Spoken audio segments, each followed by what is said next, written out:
Hey guys, welcome back to this channel. In this video, I'll be showing you guys how you can create a mini illustration of yourself using AI. So go to Google AI here and you're just going to add this prompt. I will put it in the description box down below and you're going to insert your photo as well.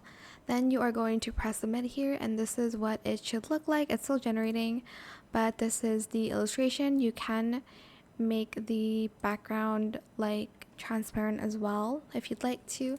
Then you can just place it on top of your picture. It looks pretty similar to it, super cute. But yeah, that is pretty much it really. You can just download the full size here.